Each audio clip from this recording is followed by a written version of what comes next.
অন্যদিকে মমতার মাইক বন্ধের দাবি খারিজ কেন্দ্রের। লাঞ্চের পর বলার কথা ছিল মুখ্যমন্ত্রীর, বিমান থাকায় মমতার সময় এগিয়ে আনা হয়। 5 মিনিট কথা বলতে দেওয়ার অভিযোগ মিথ্যে, এমনটাই জানানো হচ্ছে কেন্দ্রের তরফে। এবং মমতা বন্দ্যোপাধ্যায়ের কথার সময় শেষ হয়ে গেছিল, কোনো রকমের বেল বাজানো হয়নি, পাল্টা দাবি জানানো হয়েছে কেন্দ্রের তরফে।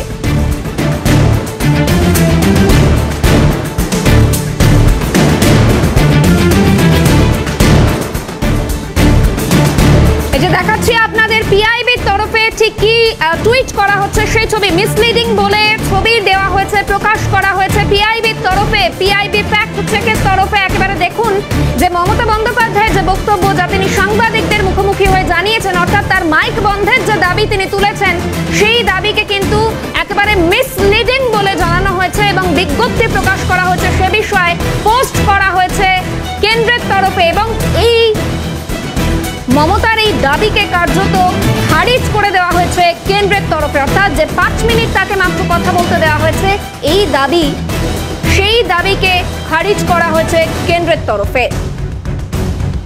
কোনো ধরনের বেল বাজানো হয়নি, পাল্টা দাবি কেন্দ্রের।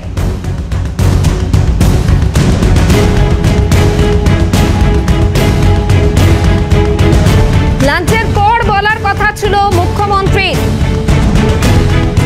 একেবারে সেই পিআইবির পোস্টের ছবি আপনাদের দেখাচ্ছি। মিসলিডিং একেবারে স্ট্যাম্প দিয়ে সেখানে প্রকাশ করা হচ্ছে মমতা বন্দ্যোপাধ্যায়ের সেই বক্তব্য এবং তার যে দাবি, সেই দাবিকে কার্যত খারিজ করে দেওয়া হয়েছে কেন্দ্রের তরফে। টেলিফোন লাইনে রয়েছেন আমাদের প্রতিনিধি ইন্দ্রাণী দাশগুপ্ত। ইন্দ্রাণী, আমরা আজকে দেখলাম যে দিল্লিতে যে ঘটনা ঘটলো, দিল্লি আজ সরগরম আমরা বলতেই পারি। মমতা বন্দ্যোপাধ্যায় দাবি করলেন তার মাইক বন্ধ করে দেওয়া হয়েছে এবং পাল্টা কেন্দ্রের তরফে জানানো হলো যে তার মাইক বন্ধের দাবি খারিজ করা হয়েছে কার্যত কেন্দ্রের তরফে। একটু জানাও এই বিষয়ে। দেখো, আজকে নীতি আয়োগের বৈঠক ছেড়ে বেরিয়েছে মুখ্যমন্ত্রী মমতা বন্দ্যোপাধ্যায় রাষ্ট্রপতি ভবনের সামনে সাংবাদিকদের জানান যে তাকে অপমান করা হয়েছে, তার মাইক বন্ধ করে দেওয়া হয়েছে। 5 মিনিটের মধ্যেই তার মাইক বন্ধ করে দেওয়া হয়েছে এবং যখন তার অনেক কিছু বলার ছিল, তিনি এও অভিযোগ করেন যে আসামের মুখ্যমন্ত্রী হিমন্ত বিশ্ব শর্মা বা গোয়ার মুখ্যমন্ত্রী বা মধ্যপ্রদেশের মুখ্যমন্ত্রী, ছত্তিশগড়ের মুখ্যমন্ত্রী, এরাও বলার জন্য 15-20 মিনিট করে সময় পেয়েছেন, কিন্তু মুখ্যমন্ত্রী মমতা বন্দ্যোপাধ্যায়ের বক্তব্য 5 মিনিট হওয়ার সাথে সাথেই মাইক বন্ধ করে দেওয়া হয়। এবার এই ঘটনাটিকেই কিন্তু ফেক বলে জানাচ্ছে পিআইবি, সরকারের সেই এজেন্সি। তারা জানাচ্ছে যে এই ধরনের কোনো ঘটনা হয়নি। প্রত্যেক মুখ্যমন্ত্রী যে চেয়ারে বসেছিলেন তার সামনে ঘড়ি ছিল, সেই ঘড়িতে নির্দিষ্ট সময় ছিল যে কতক্ষণ তিনি বলতে পারবেন, কিন্তু মুখ্যমন্ত্রী বলার সময় শেষ হয়ে গেছে, সেটা ঘড়িতে শো করলেও তাকে আরো যাতে তিনি বলা না থামান তার জন্য কোনো বেল পর্যন্ত বাজানো হয়নি। কিন্তু মুখ্যমন্ত্রী 5 মিনিট পর থেমে যান, তার সামনে মাইক বন্ধ হয়ে যাওয়ার মতো কোনো ঘটনা ঘটেনি, পরিষ্কার জানিয়েছে প্রেস ইনফরমেশন ব্যুরো।